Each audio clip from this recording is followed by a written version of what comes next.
안녕하십니까. 하나님의 말씀을 통해서 하나님의 음성을 듣는 시간, 골방묵상의 마이크입니다.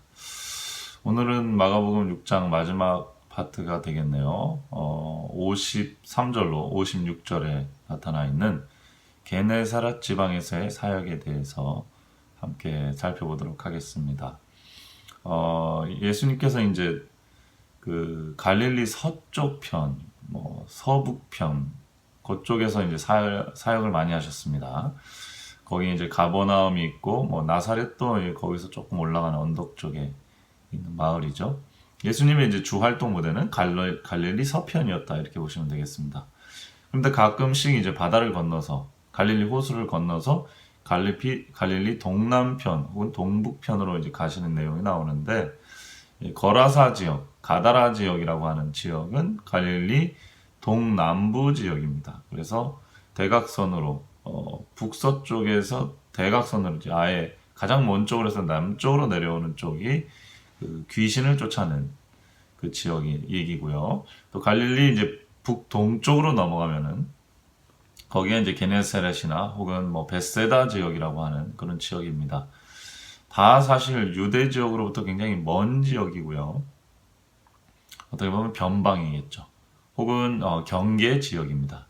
예수님의 주 활동 무대는 갈릴리 지역이었지만 갈릴리에서도 그래도 조금 유대와 가까운 서쪽이었지만 예수님께서는 거기서 아웃리치 바깥으로 뻗어나갈 수 있는 어떤 기점으로 삼으시고 종종 밖으로 뻗어나가셔서 사역을 한 장면인데요. 오늘은 이제 북동쪽 게네사렛 지방에서 활동과 예수님에 대한 반응들이 나와 있는 성경절을 좀 살펴보겠습니다. 먼저 하나님 말씀을 읽고 시작해 보도록 하죠. 건너가 게네사렛 땅에 이르러 대고 배에서 내리니 사람들이 곧 예수인 줄 알고 그 온 지방으로 달려 돌아다니며 예수께서 어디 계시단 말을 듣는 대로 병든 자를 침상채로 메고 나아오니 아무데나 예수께서 들어가시는 마을이나 도시나 촌에서 병자를 시장에 두고 예수의 옷가에라도 손을 대게 하시기를 간구하니 손을 대는 자는 다 성함을 얻으니라. 자, 예수님의 이제 주 활동 무대는 갈릴리였다. 이제 갈릴리에서도 서부였다. 그러나 동부를 이제 버리지 않으시고 종종 여행을 다니시면서 사역을 하셨다. 이런 말씀을 드렸습니다. 오늘 이 게네사렛 지역에서 예수님에 대한 반응은 굉장히 놀랍죠. 예수님이 이제 잠시 쉬기 위해서 또 이렇게 나왔지만은 또 활동을 많이 할 수밖에 없는 상황이었는데 예수님이 배를 대고 게네사렛 지역에 도착하자마자 사람들은 예수님인 줄 알았다 이런 얘기가 들려오고 있습니다. 아마 예수님이 주 활동 무대였던 데는 예수님이 이제 자주 보이고 이렇게 했으니까 여러분 아시는 대로 조금 유명세가 오래 가면은 좀 질린다고 해야 될까요? 좀 익숙해지죠.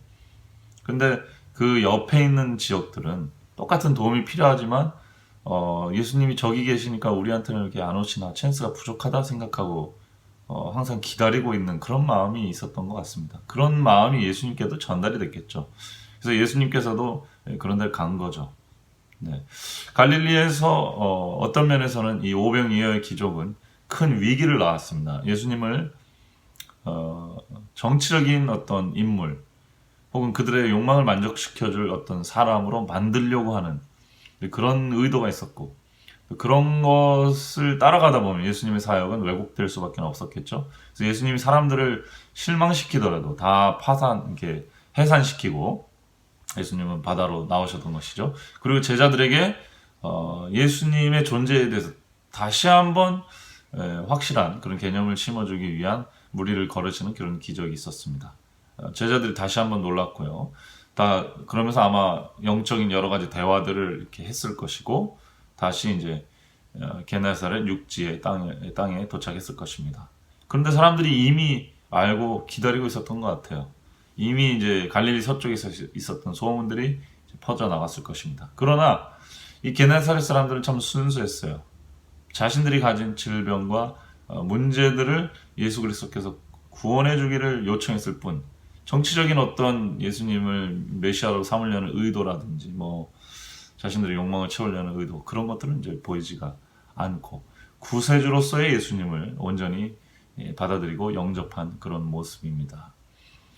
마치 이제 어디 지역의 전도회를 가면은 굉장히 영혼들이 잘 준비된 곳이 있습니다.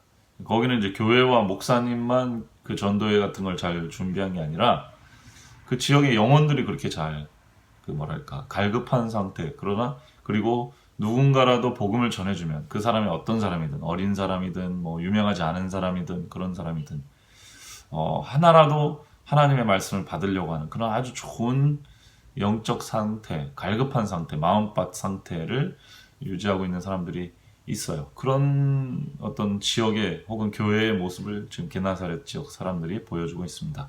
예수님이 도착하자마자 예수님인 걸 알아보고 달려 돌아다니면서 예수님이 필요한 사람 빨리빨리 나와라. 예수님이 오셨다. 저쪽 갈릴리 너머 지역에서 놀라운 활동을 하시던 예수님이 오셨다. 이 지역에 오셨다. 여러분들이 찬스를 잃을 수도 있다. 그래서 그 기회를 잡고 믿음을 활용하는 그런 사람들이 많이 나타났어요. 그래서 그쪽 지역에서는 굉장히 많은 병고침과 구원의 기적이 일어날 수밖에 없었습니다. 나사렛하고는 완전히 대조죠. 예수님이 자라나셨던 나사렛에서는 예수님에 대한 메시아로서 구세주로서의 기대가 적었습니다. 거의 없었죠. 생겼다 하더라도 인간적인 생각으로 그 예수님에 대한 믿음을 막았습니다. 사람들이 편견이 작동됐던 것이죠. 그러나 게나사렛 지역은 전혀 그렇지가 않았습니다. 예수님이 그 구원자로서의 명성을 들었고 자신들이 구원이 필요한 상태를 돌아보고 예수님께 구원을 받는 것이 중요함으로 그분께 믿음으로 나아갔던 것이죠. 또 어떤 사람들은 시장에다가 환자를 두고 예수님이 지나갈 때 예수님이 지나가는 옷자락만이라도 만져도 낫겠다라고 하는 우리가 이제 혈루병 여인을 고치시는 그 장면에서 나온 그러한 믿음을 온 마을이 온 동네가 다 가지고 있었다는 사실입니다. 그렇기 때문에 이러한 지역에서는 놀라운 그 역사들이 많이 일어날 수밖에 없었고 백성들은 예수를 통해 구원을 경험함으로 또 하나님을 더 가까이 알고 하나님이 이 땅에 내려와 계시고 우리와 함께 계시다라는 그 놀라운 사실, 그런 관점, 개념을 확실하게 가질 수가 있게 되었던 것이죠. 그런 의미에서 예수님께서는 갈릴리 서편에서는 굉장히 많은 사역을 하셨지만 고향에서는 편견으로 막히시고 또 갈릴리 서편 어느 지역에서는 대체로 그러한 기적들이 결국에는 자신들의 욕망을 채우는 쪽으로 돌아가는 모습을 보면서 예수님께서 굉장히 좀 실망하셨는데 갈릴리 동남편에서는 귀신 들리던 자를 고쳐주심으로써 그를 선교사로 파송시켜 줌으로써의 사역이 어느 정도는 가능성을 열었다면은 갈릴리 북동쪽 지금 게나사렛 베세다 이 지역에서는 사실은 굉장히 거친 지역이라고 알려져 있고 또 영적으로는 굉장히 암흑한 지역이라고 알려져 있었던 이곳에서는 오히려 굉장히 큰 부흥이 일어났다는 사실입니다.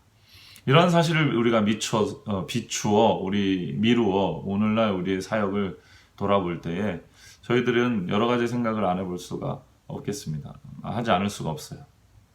우리들에게 주어지는 가장 좋은 조건은 무엇인가? 이런 생각을 한번 해보게 됩니다. 예수님이 우리 속에서 가장 잘 활동할 수 있는 조건이 무엇인가? 인간적으로 예수님과 가깝다고 그런 것은 아닌 것 같아요. 그래서 인간적으로 예수님과 관계가 가깝다면은 유대인들이 예수님을 가장 잘 알았어야 되는데 그러지 못했습니다. 나사렛처럼 유대인들은 예수님을 잘 알아보지 못하고 오히려 예수님을 이제 죽였죠. 그러나 유대인이 아닌 다른 민족들이 지금 더 많이 예수님을 메시아요 구세주로 고백하고 살고 있습니다. 물리적인 거리가 모든 게 다 해결해 주는 것은 아니다라는 것을 우리가 저번과 함께 이번에서도 확인을 해볼 수가 있고요. 또 받아들이는 이 마음 자세가 굉장히 중요하다는 것, 이것이 이제 굉장히 저희들에게 끼치는 의미가 크고요. 또 게나사렛 지역에서의 특징은 이 공동체 의식이 굉장히 발달됐다는 것이에요. 개인 한 명 한 명이 나와서 구원받은 게 아니라 마을 사람들이 이 구원 작업에 동참했습니다. 그래서 도움이 좀 덜 필요하거나 천천히 받아도 되는 사람들은 가장 도움이 긴급하게 필요한 사람들에게 소문을 나눠주고 전달해주는 그런 역할을 했어요. 어찌 보면은 그 겉으로 볼 때는 종교적이지 않은 것 같은 사람들 속에 아직도 이러한 선함, 자비심이 나타나 있다는 사실. 이런 것이 복음 사역에 굉장히 도움이 돼서 어쩔 때는 되게 종교성이 짙어 보이는, 그리고 기독교 배경을 잘 알고 있는 사람들 속에는 구원에 대해서 이기주의가 발동될 때가 있거나 혹은 개인주의가 발동이 될 때가 있어요. 그런데 복음이나 종교에 대해서 잘 모르는 지역에서는 오히려 구원과 이 복음에 대해서 공동체 의식이 발달되고 서로 돕는 그런 분위기가 형성될 수도 있다는 것입니다. 오늘날 교회에서 가장 큰 부족이 무엇인가 생각해보면 바로 이 정신이 아닌가 싶어요. 영적 공동체주의인 것입니다. 우리가 개인으로는 성경 보고 말씀을 보지만 서로 권면을 이렇게 해주는 일에 있어서는 굉장히 부족함을 이제 보고 느낍니다. 교회에 가서 하나님의 말씀을 듣는데 이제 목사님의 그 설교를 통해서만 이제 듣게 되죠. 그러다 보니까 어쩔 때는 참 좋은 말씀이지만 하늘의 말씀이 하늘의 영역에서 머무를 때가 있어요. 그것이 땅의 영역으로까지 퍼져서 오늘날 우리에게 정말 일용할 양식으로 주어져야 되는데 그런 거리감이 느껴질 때가 있습니다.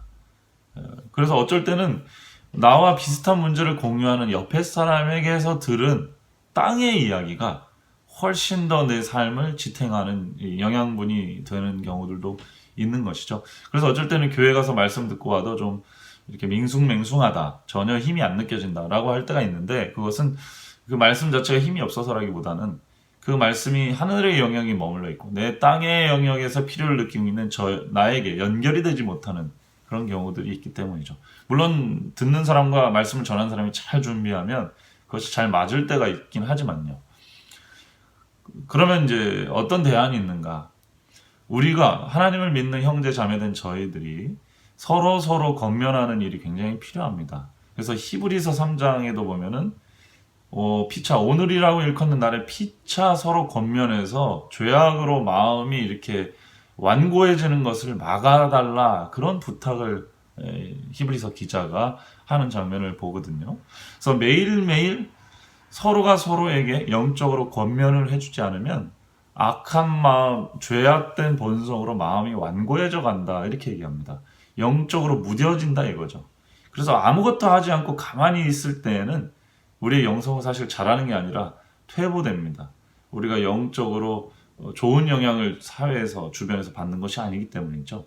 그래서 마치 배가 흘러 떠내려 가듯이 노를 계속 저어서 나아가지 않으면 우리의 영성이 이제 뒤로 처지게 되는데요. 그렇게 하기 위해서 영성을 이제 증진시키기 위해서 우리는 매일매일 말씀을 개인적으로 섭취하는 일을 합니다. 그리고 주기적으로 교회에 가서 말씀을 듣는 시간도 있지만 서로가 서로에게 권면해주는 이 부분에 있어서 실천적인 그 부분이 굉장히 약하죠. 내가 본 말씀을 내 주변 사람, 앨리스트 한두 사람에게라도 전할 수 있어야 되고 그렇게 할 때 내가 본 말씀이 내 속에서 그냥 조금씩 사그라드는 게 아니라 또 확장되고 또 배가 되고 또 새롭게 활기를 찾아서 다시 나에게로 그 말씀이 양분이 돼서 돌아오는 것이죠. 또 주변 사람은 일주일에 한 번씩 교회 가서 말씀을 들어야 되는데 어쩔 때는 포커스가 안 맞아서 혹은 하늘의 영역이고만 있어서 연결되지 못해서 한 주, 두 주 영적인 양식을 공급받지 못하게 되면 되게 영적으로 굶주린 상태가 되게 됩니다. 그런 사람을 누가 도와줄 수 있느냐 이런 것이죠. 옆에 있는 사람들이 혹은 주변에 있는 사람들이 자주 관계하면서 대화하면서 영적으로 이렇게 지탱해주고 서포트해주는 그런 역할이 굉장히 필요하다는 것입니다. 지금 이 게나사렛 지역에서의 공동체, 영적 공동체의 모습이 바로 그런 모습이죠. 예수님이 왔다 그러니까 서로가 서로를 그 소문을 날라주고 전달해주고 예수님이 어디 계신지 보고해주고 그래서 구원이 필요한 사람 빨리 예수님께 가도록 길을 열어주는 그런 역할을 하고 있었습니다. 모든 교회들이 또 모든 사역지가 이런 상태로 준비되어 있다고 한다면 얼마나 좋을까요? 아마 예수님이 그래서 갈릴리 서쪽에서 사역을 어느 정도 정리하시고 빨리 좀 동쪽으로 넘어가자, 게네사렛 지역으로 넘어가자라고 하신 게 이쪽에는 잘못하다는 위험에 처할 수도 있는 그 위험 때문에 피하는 것이기도 하지만 또 게나사렛 지역이나 이런 지역에 영적으로 갈급하고 좋은 밭들에 잘 준비되고 있었기 때문에 그들에게 가서 예수님께서 빨리 하나님의 나라의 복음을 전하고 싶다라고 하는 열망도 있으셨다고 생각이 됩니다. 그래서 이런 것들은 우리들에게 사역을 하는 저희들에게 굉장히 큰 지혜를 줍니다. 특별히 여러 군데 이렇게 돌아다니면서 사역을 하는 팀에게는 굉장히 많은 아이디어를 주게 되는 것이죠. 하나님께로 사람들을 이끌 때도 지혜가 필요하고 그 타이밍이 굉장히 중요합니다. 밭이 잘 준비가 될 수 있는 타이밍이 있어요. 그 타이밍에 움직여서 전도하고 열매를 수확하는 것이 굉장히 중요합니다. 그걸 놓치면 다시 마음이 완고해지기도 하고 다시 그 마음이 부드러워지는 데는 시간이 굉장히 걸리기도 하죠. 그래서 그 타이밍을 어떤 사역지에서는 떠나야 될 때, 또 어떤 사역지는 빨리 들어가야 될 때, 이 타이밍을 아는 것이 굉장히 중요하고 그것이 영적인 민감성 혹은 지혜가 아닐까 생각합니다. 오늘 우리 교회들을 이제 보면은 전체적으로 마음이 많이 딱딱해져 가고 있는 그런 느낌을 느낍니다. 기성 교회들이 다 그래요. 그런데 어떤 지역에 가면 혹은 교회를 다니지 않는, 교회를 다녔다가 떠난 사람들 중에 혹은 아주 바쁘게 사는 사람들 중에 영적으로 굉장히 갈급한 영적인 서비스가 필요한 사람들을 찾게 됩니다. 은퇴해서 조용히 사시는 분들도 그런 분들이 있고요. 굉장히 스트레스를 많이 받는 직업군의 사람들이 그런 사람들이 있습니다. 정기적으로 예배를 드리거나 혹은 근처에 영적으로 자신들을 먹여줄 수 있는 지탱해 줄 수 있는 사람들이 적은 사람들이 굉장히 많고 그래서 영적인 서비스가 필요를 호소하는 사람들도 굉장히 많습니다. 그래서 우리가 영적으로 기도하면서 민감하게 주변을 찾아보면은 오히려 잘 준비된 그런 좋은 그 영혼들이 주변에 많이 있다는 것을 알게 되죠. 그래서 저희들이 마음이 딱딱한 데서 억지로 이렇게 사역을 막 어렵게 하기보다는 이러한 잘 준비된 하나님께서 지금 들어가서 사역을 하라고 하는 지역들, 나라들, 또 민족들, 또는 어떤 영혼, 인종 그룹들 이런 들을 잘 찾아서 그러한 민족들을 도와주고 자비심을 베품으로써 그들에게 복음 사역을 보다 효과적으로 또 의미 있게 할 수 있다. 이런 결론을 좀 내볼 수가 있겠다 생각이 됩니다. 우리들이 하나님을 따라가는 것이 굉장히 중요한데요. 사역에 있어서도 마찬가지죠. 하나님보다 너무 빨리 가지 않고 그렇다고 하나님에 너무 뒤처지지 않게 하나님의 음성을 잘 들으면서 때에 맞는 지혜를 구하면서 나가는 것이 굉장히 중요하고 또 거기에 사역의 모든 성패가 달려 있다고 생각을 합니다. 여러분들의 생각은 어떠신가요? 우리들의 삶 속에서 하나님께서 사역의 기회를 주시고 또 방향을 알려주시리라 믿습니다. 그것을 따라다닐 때 많은 사역에 또 어려움도 있겠지만은 사역에서 많은 실패를 좀 피해서 보람 있고 의미 있는 성취를 이룰 수 있다고 생각합니다. 물론 어떤 사람은 사역의 동기가 가장 중요하다고 말씀을 해요. 열매가 다는 아니다. 그러나 또 사람이기 때문에 또 하나님께서도 저희들에게 그에 합당한 열매와 또 그 영혼들을 붙여줌으로써 협력할 수 있고 또 외롭지 않고 또 지치지 않을 수 있어서 또 계속적으로 사역을 해나갈 수 있는 그런 에너지로 하나님께서 인간적으로 저희들에게 허락해 주신 축복 중에 하나거든요. 그런 것들도 굉장히 중요합니다. 그래서 좋은 동기를 가지고 사역을 하지만 이런 지혜와 하나님의 능력으로 또 풍성한 열매를 맺는 사역을 하게 되기를 기원합니다. 함께 기도하겠습니다. 사랑의 하나님 아버지, 저희도 이 하루를 하나님의 말씀으로 시작하게 해주셔서 감사합니다.